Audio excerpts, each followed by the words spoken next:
आपण तांदळाचा, रव्याचा डोसा कायमच बनवतो. पण तुम्ही भिजवलेल्या कडधान्य घालून कधी डोसा बनवलाय? नसेल बनवला तर ही रेसिपी तुमच्यासाठी. अतिशय उत्तम आणि पौष्टिक असा डोसा तयार होतो. मी इथे हरभरे भिजत घातले होते रात्रीच, जे पाण्यामध्ये एक रात्रभर भिजत ठेवले आणि हे आता मिक्सरमधून काढायचे आहेत. तर हरभऱ्यांच्या बरोबरच आपण बाकीच्याही गोष्टी घालणार आहोत. बनवायला अगदी 10 मिनटं लागतात हा डोसा. तुम्ही मुलांना शाळेत जाताना किंवा शॉर्ट टिफिनमध्ये किंवा त्यांच्या संध्याकाळच्या छोट्या भुकेसाठी सुद्धा तुम्ही असा डोसा बनवू शकता. हरभरे मी मिक्सरच्या जारमध्ये घेतले. 1 वाटी हरभऱ्यांना 1 वाटी रवा घेतला आणि 1 वाटी याच्यामध्ये दही घातलं.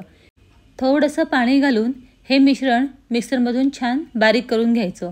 मस्त असं एकदम एकजीव करून असं बारीक होतं आणि पटकन तयार होतं. याला फर्मंट करण्याची वगैरे काही गरज पडत नाही, भिजवण्याची वगैरे काही गरज पडत नाही, लगेचच तयार होतं. ह्याच्यामध्ये कुठल्याही प्रकारचा सोडा किंवा इनो घालण्याची सुद्धा गरज पडत नाही. असं परफेक्ट बारीक करून घेतलं की ह्याच्यामध्ये थोडंसंच पाणी घालायचं. फार जास्त पातळ करायचं नाही, आपल्याला डोसा करायचा आहे तयार व्यवस्थित, नाहीतर तो व्यवस्थित घातला जाणार नाही. इथे मी मीठही घालून घेतलं, पण माझा व्हिडिओ ह्याच्यामध्ये स्किप झाला आहे, त्यामुळे लक्षात ठेवा इथे चवीप्रमाणे मीठही घालून घ्या. छान असं हलवून मग काय करायचं, पॅन घ्यायचा. पॅनवरती आधी कांदा फिरवून घ्यायचा. चिरलेला कांदा आहे ना, तो सुरीला किंवा चमच्याला लावून असा छान सगळ्या पॅनवरती फिरवून घ्यायचा, ज्याच्याने डोसा आहे ना तो कधी तव्याला असा चिकटत नाही. आता ह्याला बिलकुलही तेलाचीही गरज पडत नाही. कांदा फिरवल्यानंतर डोस्याचं बॅटर घालायचं पॅनवरती आणि छान सगळीकडनं गोल फिरवून घ्यायचं आणि दोन्ही बाजूनी डोसा छान परतून घ्यायचा. खूप छान असा डोसा तयार होतो आणि पौष्टिकही होतो. मुलांनाही प्रचंड आवडतो आणि झटकीपट तयार होतो. याला भिजवण्याची वगैरे गरज नसते किंवा ह्याच्यामध्ये सोडाही नाही आहे. त्यामुळे तुम्ही नक्की अशा पद्धतीने डोसा तयार करून बघा. आता आधी आपण तेल लावलेलं नाही आहे, त्यामुळे थोडंसं तेल वरून लावायचं आणि मग हा डोसा उलटून घ्यायचा. झटकीपट तयार होतो, याला वेळ लागत नाही. अगदी 10 मिनटामध्ये तुम्ही हा सकाळीसुद्धा डोसा तयार करू शकता. इथे मी हरभरे घातलेले आहेत. तुम्ही मटकी किंवा अजून वाटाणा वगैरे घालूनसुद्धा असा डोसा बनवू शकता. आणि हरभरे याच्यामध्ये घातलेले आहेत, अशी वेगळी चव अशी बिलकुलही येत नाही.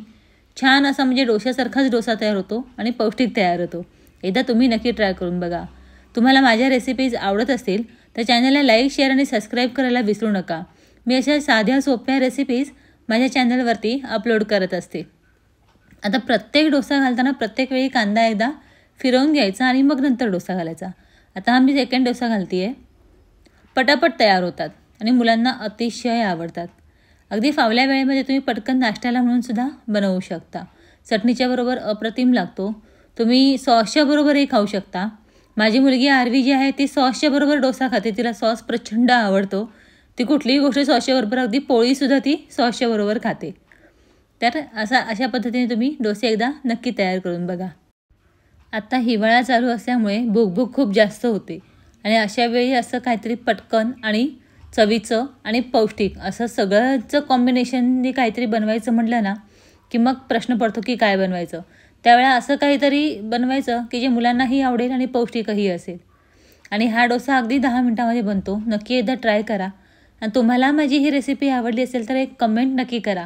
तुमची कमेंट आली ना की मला खूप छान वाटतं. नवनवीन रेसिपीज बनवायला उत्साह निर्माण होतो. त्यामुळे एक कमेंट जरूर करा. भेटू पुढच्या एखाद्या अशाच छानशा साध्या सोप्या रेसिपीमध्ये. तोपर्यंत बाय, टेक केअर.